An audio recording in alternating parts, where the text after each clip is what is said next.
Welcome to the Public Sector Marketing Show, a podcast for government and public sector marketing professionals who want to level up their digital marketing and social media knowledge, skills, and strategic thinking. And now, welcome your host, Joanne Sweeney. Hello and welcome to episode 6 of the Public Sector Marketing Show. I recently read a study by Sprout Social, and they analysed the social networks of government and public sector and business agencies, in fact, over 1,000. So they looked at Facebook, Twitter, and Instagram. Their findings said, and it's a 2016 study, that the most annoying organisations on social are government and public sector. Well, in this episode, I'm here to dispel that myth 5 years on. Also coming up on the show, I tell you why government and public sector won over citizens on social during COVID-19. Some tips on how to excite, engage, and tell the stories that you need to tell and to be taken on board by the public.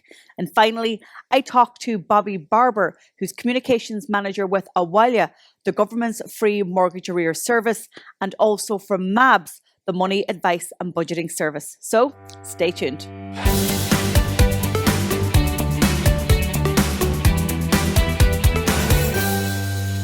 In today's column, I want to put it to you that government and public sector won over the public, and they won on social media in 2020. Why? Well, number one, they had the biggest conversions of all organizations on social, in my opinion, and that being trust. You see, in 2020, COVID-19 came into our world and it became part of our everyday as we cocooned, as we self-isolated, and as we social distanced. And there was one voice that we wanted to hear from every day, and that was from our public health leaders and our governments to understand what they were going to do for us.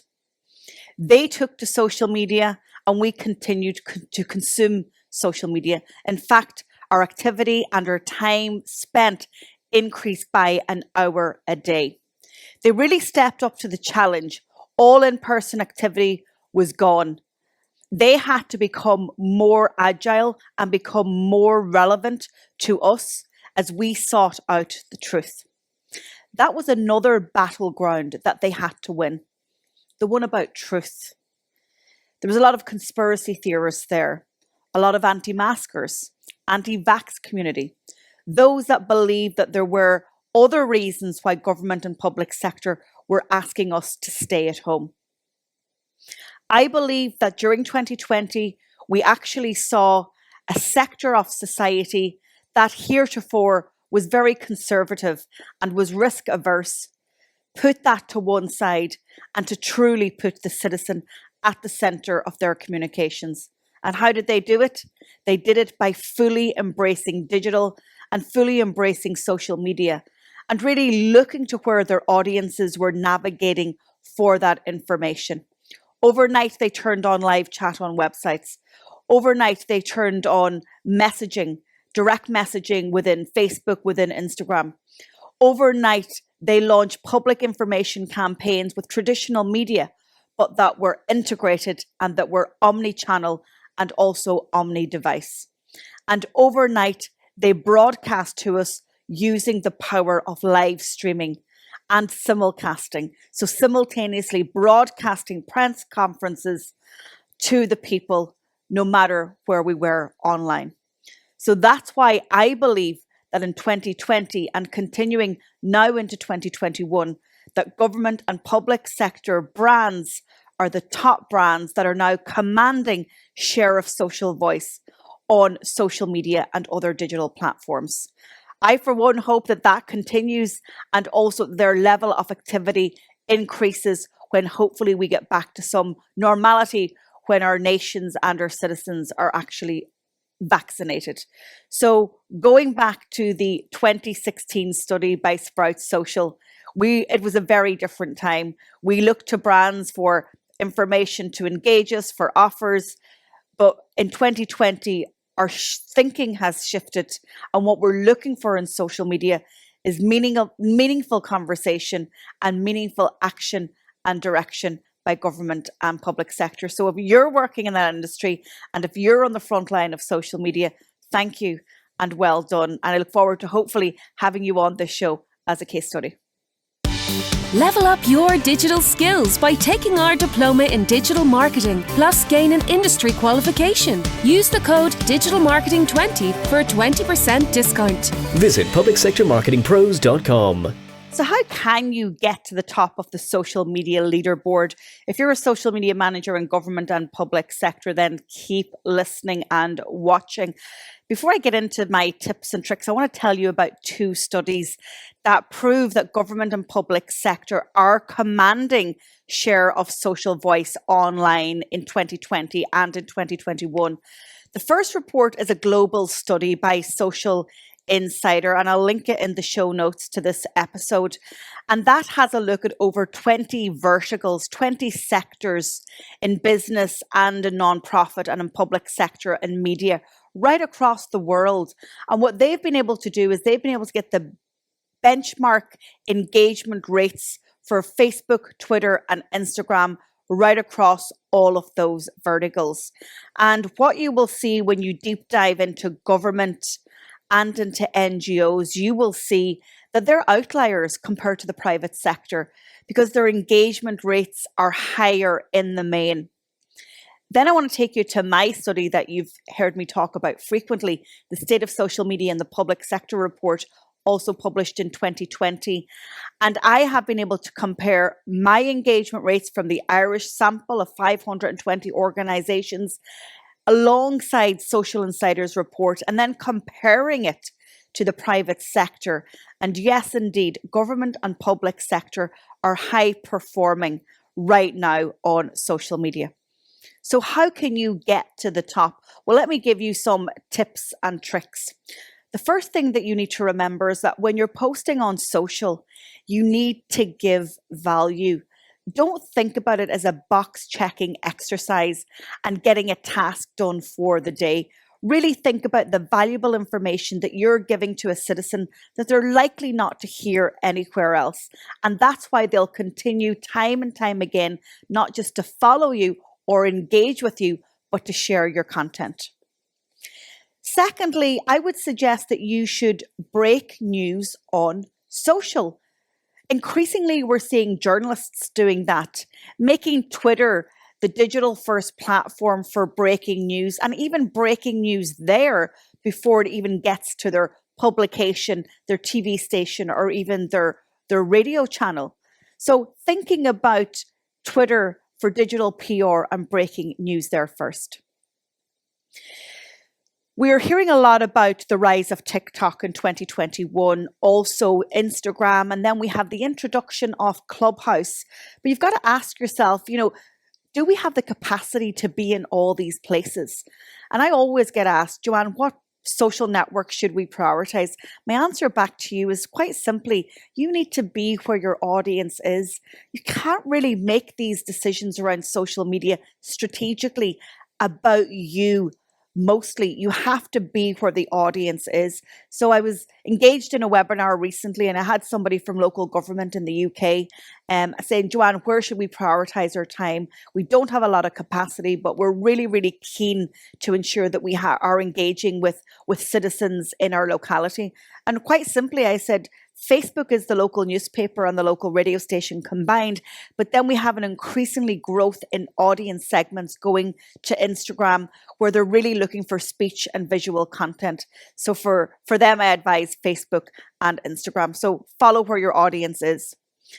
The next thing that I want you to do is, and it sounds quite obvious, speak like a human.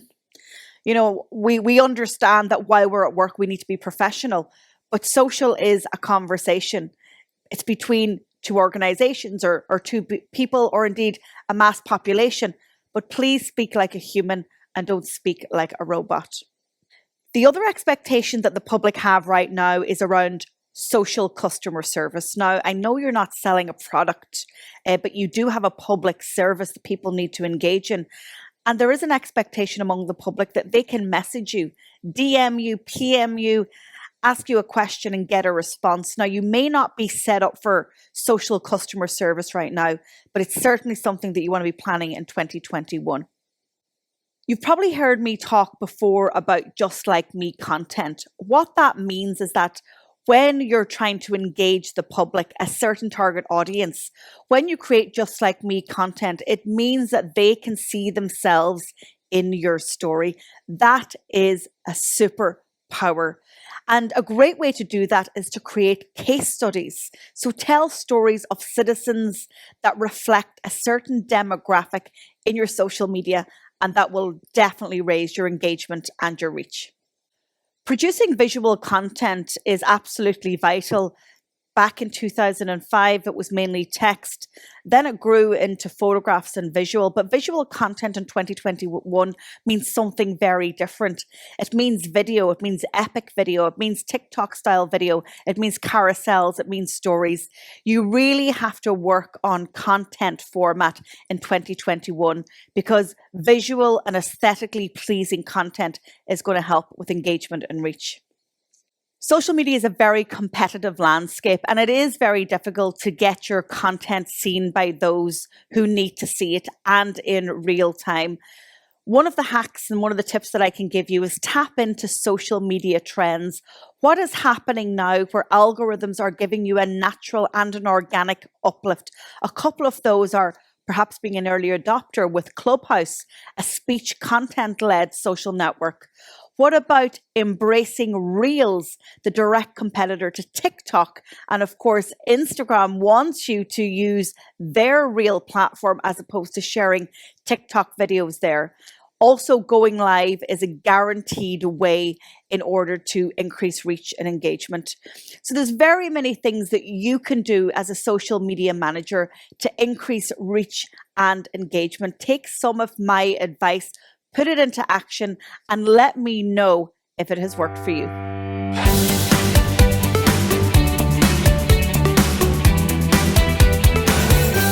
I'm delighted to have Bobby Barber on today's episode. And what Bobby is going to do in this interview is really bring together all of the messages that I've been sharing about the importance of government and public sector on social media, how agile they have been during COVID-19. And when you step up to the plate of social media, the public will respond positively. But Bobby is communications manager for Awalia, the free mortgage arrears support service, and more recently MABS, the state's money advice and budgeting service. Before working in Citizens Information Board, Bobby worked in marketing, sales and merchandising for over 12 years with Marks and Spencer. So he's come from private sector into public sector, and that's why he's got a great perspective. Bobby has read a BSc in Marketing and Agriculture before a BA in Photographic Media a few years later.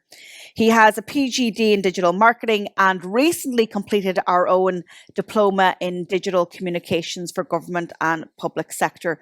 You will really enjoy this interview. In today's episode, I'm delighted to be joined by Bobby Barber, who is Communications Manager with Awalia and MABS based at Citizens Information Board. Bobby, you're very welcome to the show. Thank you, Joanne. Great to be here. So we've spoken at length off camera, of course, about the power of digital communications and social media for government and public sector.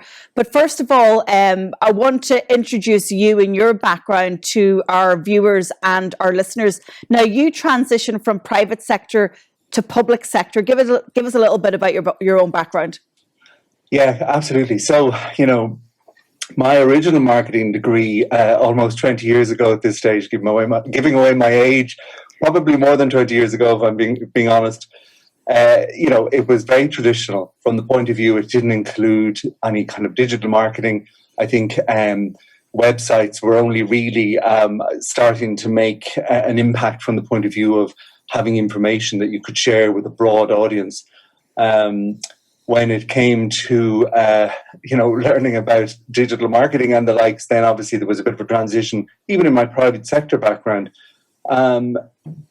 In digital marketing and marketing in general in private sector, I was Marks and Spencer.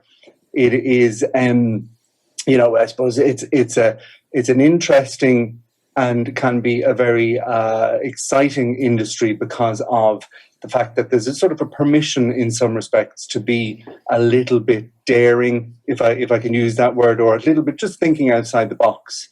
And one of the biggest transitions that I realized when I came to the public sector is that obviously, and understandably, there's a need to ensure that you're not as, I suppose, reactive without thinking about how you're going to respond to a query or to a question, or even to a post, say, on social media in general. There is understandably a need to stop for a moment and to pay attention to what it is that your community is asking you. So maybe that was, I would say, the biggest transition, was just to get into that mindset, to get to that moment of, hold on, just think for a moment, what is it that you're being asked?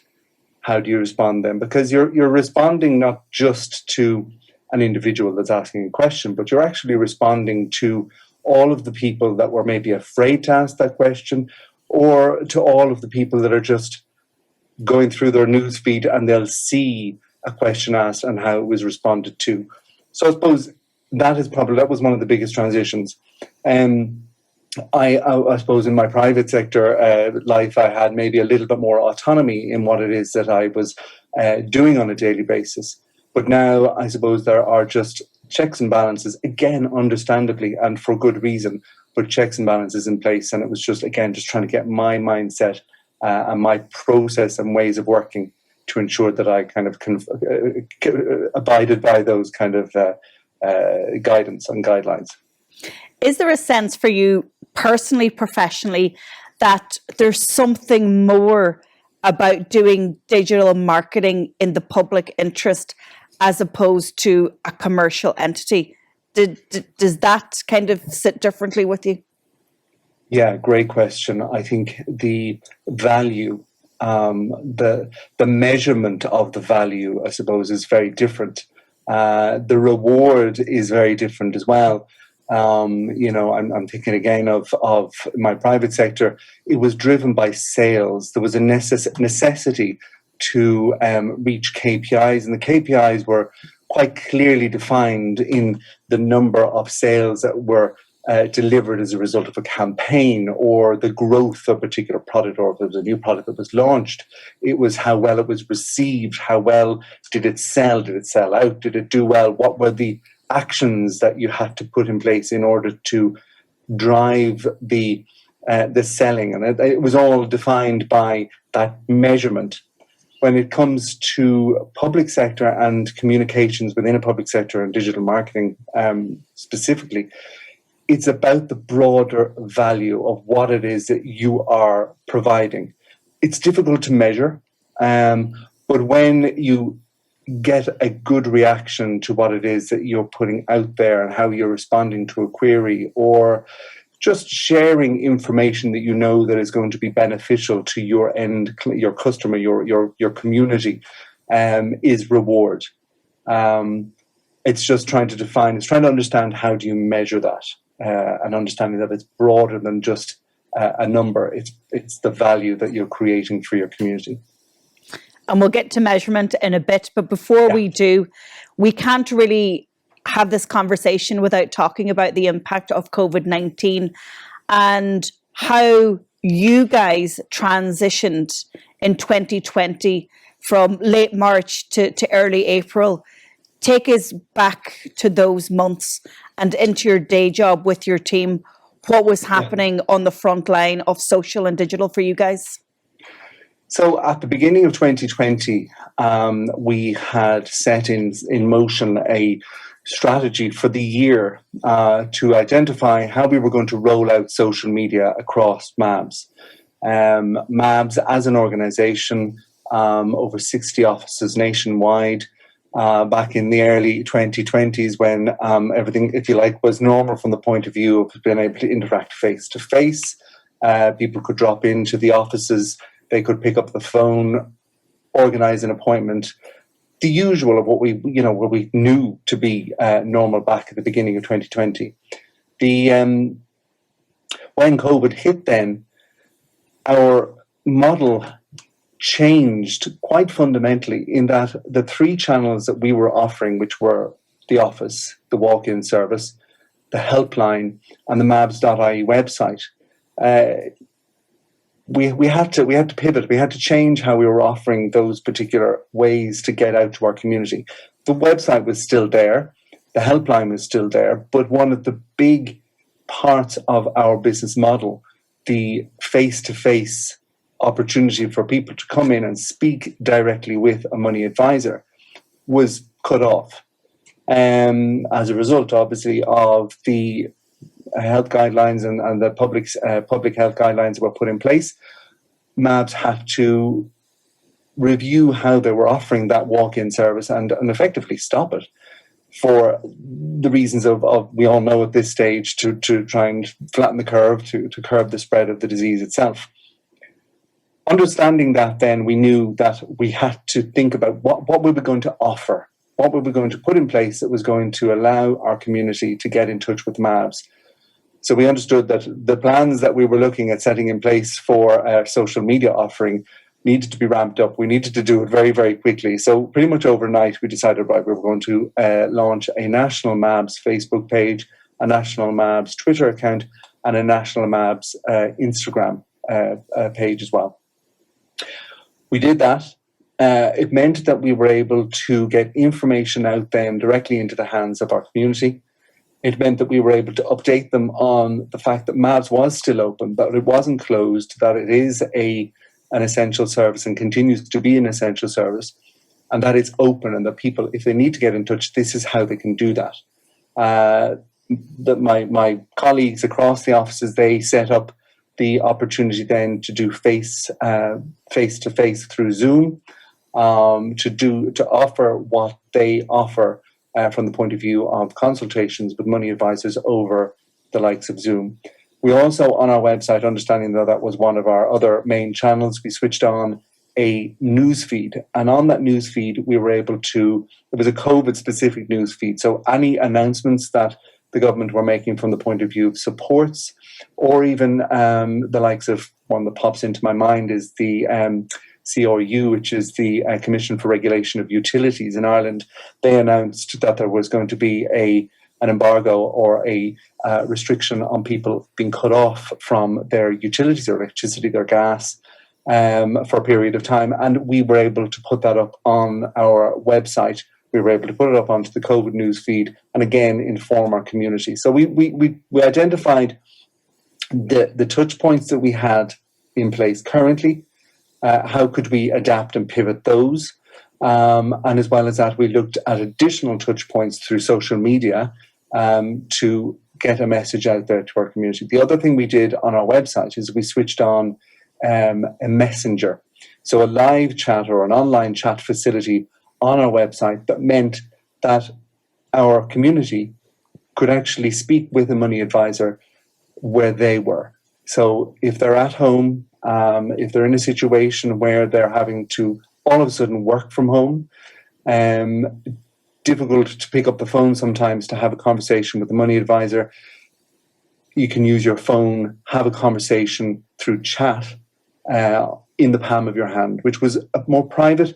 But as well as that, it meant that the person that needed the help could do it in their time. So it's a 24/7 service from the point of view of it's always on the website, but then a money advisor will provide the advice, the support, and the answer to the particular query during the working hours. You know what I mean? And we have it set up in such a way that there is an automatic message that alerts the person to the fact that we are either open from that point of view, or if you like, trading at that particular time, or we will be able to respond the next working day. So they're kind of three of the main.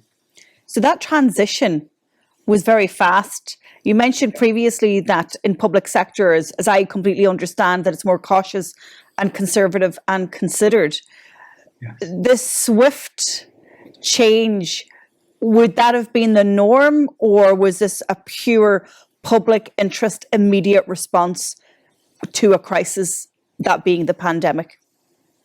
I think it's part of the culture of Citizens Information Board. I have to say, we understand that obviously it's in the title of the organisation, in that is the Citizens Information Board, and one of the main products, if you like, or services that the Citizens Information Board funds is citizensinformation.ie. And it is that I'm sure many of the viewers here today would be very, very familiar with that website and how important it is to get information out to people in a very timely, but as well as that, in a way or a delivery method that's easy to consume, that people understand and that they can trust. So I think it's definitely something that's in the culture, within the culture of CIB. And I was able to capitalize on that. I was able to, speak with the CEO, speak with my manager, explain what it is that we wanted to do. Thankfully, we had started the process early in the year anyway, because it was something we were planning to do. Pardon me. It just meant that we had to ramp it up. So we had a certain amount of the groundwork done. But as a result, I suppose, of the immediacy of what we needed to do, then we were given the permission and we were trusted to actually roll it out. We made a few mistakes along the way, but we made sure that the mistakes that we learned, we rectified them and did what we could to make sure they wouldn't happen again. But we and as a result of that, we've built processes into what we do. There's just a process of signing things off, like my content, my marketing officer on my team responsible for content will create content. I'll sign it off. If we need technical support, then we have colleagues in MABS or in other parts of the organization that we can get the technical sign off that is required. So, yeah. And you learn by doing. Your strategy served you well. You had that in place. You had a vision for the year. But also you mentioned the culture within the Citizens Information Board as being key. And then introducing processes. You're kind of hitting on all the best practice points, Bobby, and that's why I love speaking to you. But going back to your point earlier about measuring success, well, I did that, right? So I did it with the State of Social Media in the Public Sector Report in late 2020. And for viewers and listeners who might not have come across the report, within their category, family, citizen rights and housing, and overall among over 500 organizations, the social media performance of Citizens Information, of MABS, the Money Advice and Budgeting Service, and Awala that provides support and advice on mortgage arrears, actually topped Facebook, Twitter, Instagram, and YouTube. So, Bobby, it's no accident that these results are what they are, and not only within your sector, within public sector, but overall within the broad, all government, local government, education, health, etc. You guys sat at the top. And I say it's no accident because I listened to you and you talk about processes, you talk about strategy, you talk about culture, you talk about agility, you talk about the public interest. For me, as an external subject matter expert, they are the ingredients for success. When you got your hands on a copy of this report, was it any surprise to you and your colleagues? It's always a surprise, I suppose. We knew we put the work in, and my colleagues that look after, and I think we were talking about this previously, but in citizensinformation.ie, they put in a lot of work to ensure that they were keeping on top of the changes, the constant changes that were announced by government and the different supports and I suppose, that they were putting in place and tend to put them in place last minute. The processes that the information resources team have meant that they could be that agile. On my own side, on MABS and Awala, again, we have processes in place to ensure that we are listening to what it is that our clients, our customers are looking for. And we try to react to them then. And we know that we put in the effort and we put in the time to do that. So, to be topped, if you like, on the MABS achieving the best Facebook engagement was fantastic. It was really, I suppose, in one respect, it was recognition and an honor to be recognized for the hard work that the team have put in achieving that. So yeah, it was great to be able to sort of say that yes, we've done that. And again, it's nice to be able to celebrate those kind of things within the organization, because as well as that, it helps the organization understand that yeah, we're on the right track, and we're doing the right thing for our community, and it just helps to solidify that yeah, we're heading in the right direction. So yeah. So social, you've kind of nailed, right? It's ever changing. The hard work doesn't stop. Yeah. But you also command search. You go to Google anything in Ireland around public services, and it's not very often that the citizensinformation.ie website is not at the top, or Awalia in relation to mortgage arrears, or MABS in relation to money and budgeting advice. You've always taken a very strong approach and prioritised search and web content, I think, before even many other government and public sector agencies. Is it fair to say you guys were early adopters? Yeah, I think so. The team and the organisation have, again, I suppose, is back to processes. For me, it's down to what I call the 3 C's. I know you like your 3 S's, for instance, but I like my 3 C's. And when it comes to the 3 C's, I talk about customer or our community, content, and consistency. And the reason I put customer always number 1 is that there is absolutely no point in creating content if it's not what your customer is looking for.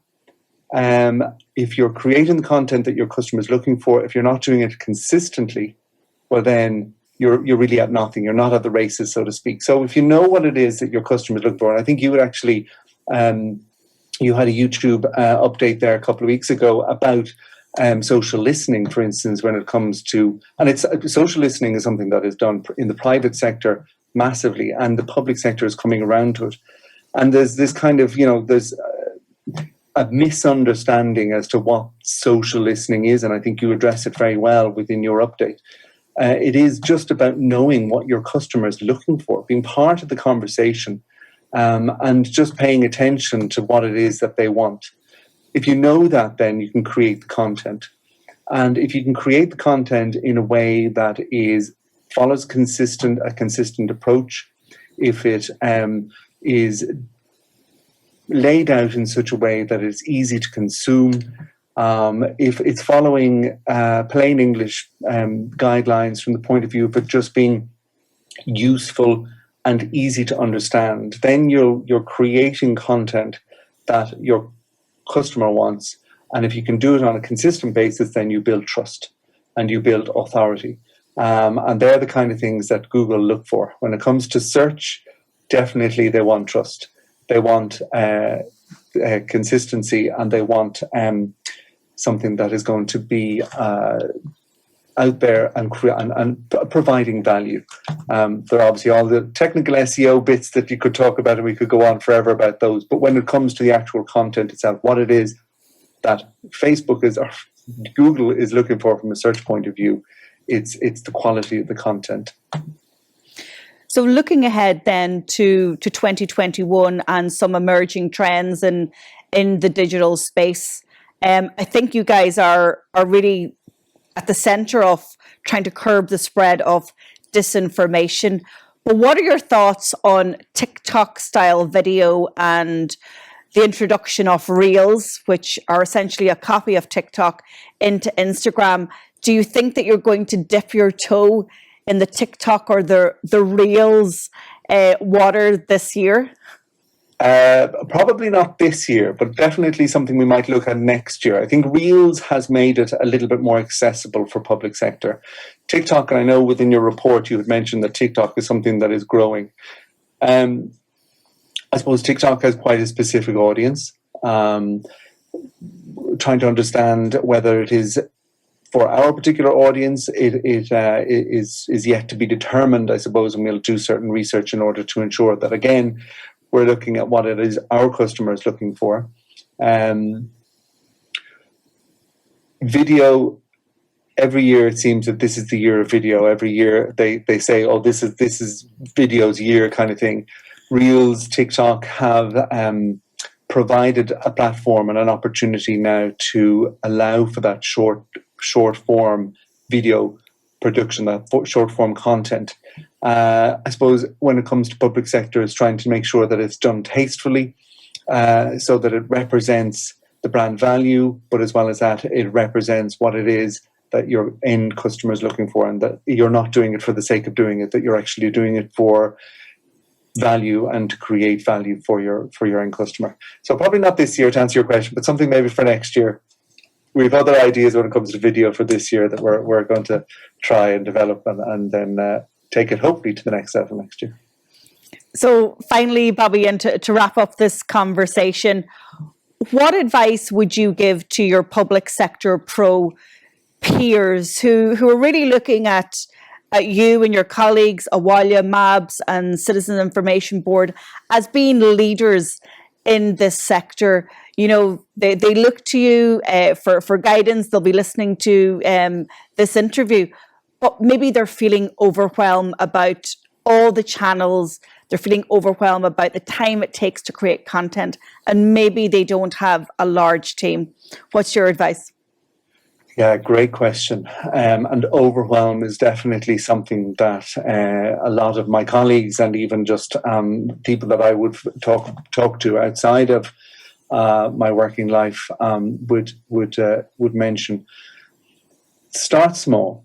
One thing that when it came to Awalia, when we originally launched our Awalia social channels, and Awalia was kind of the first dip of our toe, so to speak, in the social media landscape, we started with Facebook, understanding that Facebook was the biggest social media channel at the time. It was the channel that was most aligned to our particular audience. And it gave us an opportunity to get a message out there. We started with that, and then we built on that. We built up Twitter. We built then on the Instagram.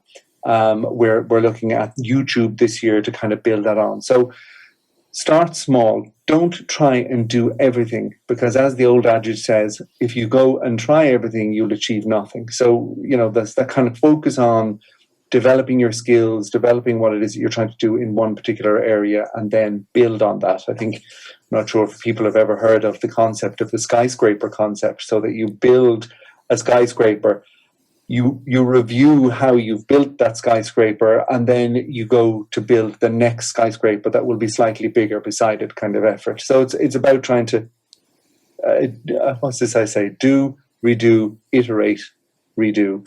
And it's just learn from your mistakes, or learn from what works and what doesn't, and then move on to make that even better the next channel or the next time round. Trust. One thing that I'm very lucky to have is trust within my team and within my manager. He trusts us to do what we know is the right thing to do. But as well as that, developing trust with your audience. Listen to what it is that they're looking for. Understand what value looks like for them. And if you can do that, and if you can create content that will serve their requirements, then you will build trust with them. And yeah, I think that's kind of the main bits of advice, I suppose, I would give to people starting out. One last bit, I suppose, and when it comes to public sector, is fear. So try and not to be afraid. Mistakes will happen, but just be ready for them. Be prepared for things not to go exactly right. Don't, I suppose, make the same mistake twice. Learn from that particular mistake and ensure that it as much as possible doesn't happen again. Well, brilliant advice. And I tell you now, I'm telling you now before I do it, I'm going to take that social media skyscraper analogy, and I think I'm going to make a vlog out of it, but I'll give you credit. That's brilliant advice. The social media skyscraper, learn by doing and reviewing, trust within your team, but also with the public and the citizen. And then finally, don't be too fearful. Just go and do it. Bobby, always a pleasure to speak to you. I think you've given us loads of value today. massive insights. Congratulations once again. Please extend my congratulations and well done to the entire team. Keep up the good work and keep doing social media for good. Thank you very much. Pleasure as always. Talk to you again, Joanne. Level up your social media skills by taking our diploma in social media, plus gain an industry qualification. Use the code SOCIALMEDIA20 for a 20% discount. Visit publicsectormarketingpros.com. Thank you so much for tuning into this episode of the Public Sector Marketing Show. As always, I have the show notes and the resources mentioned in this episode on the blog post at publicsectormarketingpros.com. If you haven't already, make sure you subscribe and tell one other public sector pro that you know about the Public Sector Marketing Show. I'm sure they'll thank you for it. Until next time, thank you. Thank you for tuning into this episode of the Public Sector Marketing Show. This episode has ended, but your digital journey can continue. Head over to publicsectormarketingpros.com to access resources and links mentioned in today's show and to connect with Joanne and her team. Until the next time, be sure to subscribe, rate, and review on your favorite podcast platform.